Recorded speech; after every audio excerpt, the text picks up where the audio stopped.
আমরা প্রতিশোধ নেইনি, আপনারা দেখেছেন, কিন্তু আমরা ন্যায় বিচার চাইব। হ্যাঁ, এর রায়ের মধ্য দিয়ে এটা পরিষ্কার হয়ে গিয়েছে, এটা ছিল ইচ্ছাকৃত নেতৃত্ব গণহত্যা।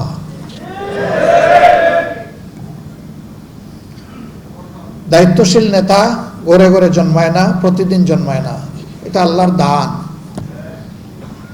একটা দেশ এবং দলের নেতৃত্ব শূন্য করার মানেই হচ্ছে জনগণকে অন্ধকারের দিকে ঠেলে দেওয়া। এই মামলাগুলা পরিচালনা করতে গিয়ে সীমাহীন জাল জালিয়াতির আশ্রয় নেওয়া হয়েছে। কিভাবে আশ্রয় নেওয়া হয়েছে? এককালীন প্রধান বিচারপতি এস.কে. সিনহা তার লেখা নিজের বইয়ে তিনি তার অপরাধ স্বীকার করে নিয়ে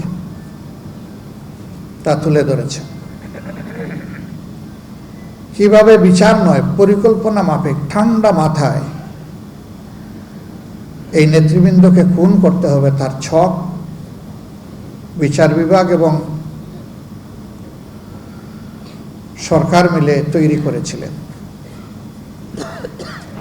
এর পাশাপাশি এমন পরিবেশ বাংলাদেশে সৃষ্টি করা হয়েছিল যে এই পরিবেশে অন্যায়ের বিরুদ্ধে প্রতিবাদ করার সামান্য কোনো সুযোগ রাখা হয়নি। আপনারা দেখেছেন একটা রায় হয়েছে, বাস্তবায়ন হয়েছে। যাকে খুন করা হয়েছে বিচারিক আদালতের মাধ্যমে, তিনি তো আল্লাহর দরবারে চলে গেলেন,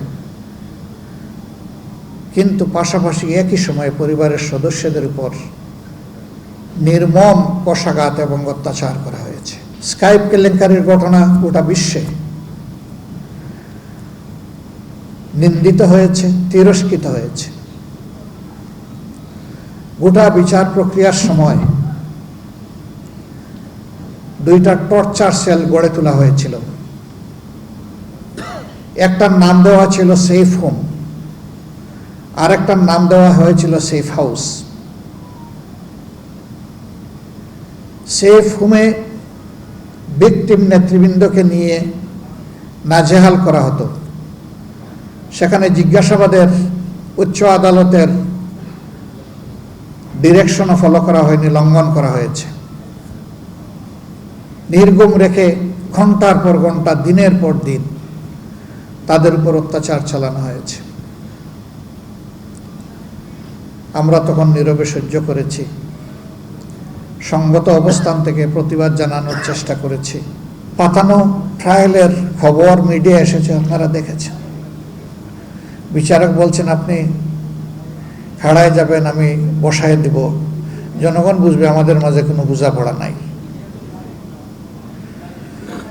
অ্যাপিলিয়েট ডিভিশনে হেয়ারিং হয়েছে, প্রধান বিচারপতি সরকার পক্ষের কুশলীকে বলছেন, যা কিছু বললেন তাতে তো মতিউর রহমান নিজামী সাহেবকে 1 মিনিটের জন্য, 1 দিনের জন্য শাস্তি দেওয়ার কোনো সুযোগ নেই।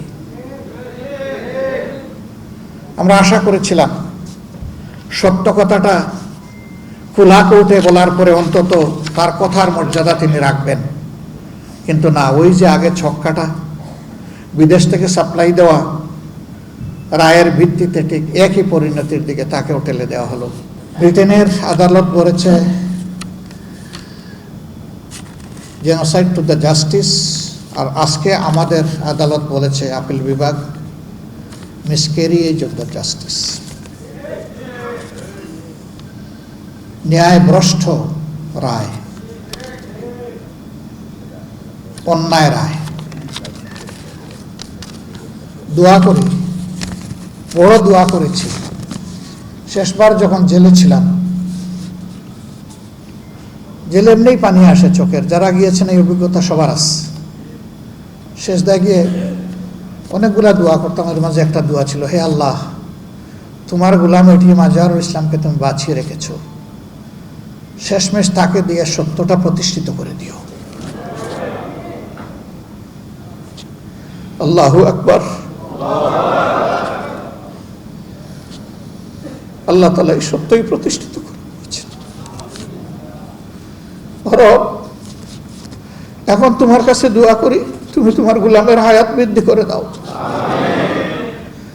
তাকে সুস্থতার পূর্ণ নিয়ামত দান করো। এই ময়দানে ফিরে এসে তিনি যেন জাতিকে নেতৃত্ব দিতে পারেন, তুমি তার জন্য তাকে কবুল করো। আমাদের প্রিয় জাতির কাছে আমাদের অনুরোধ, কষ্ট আমরা বুকে চেপে নিয়েছি, দেশকে ভালোবাসি,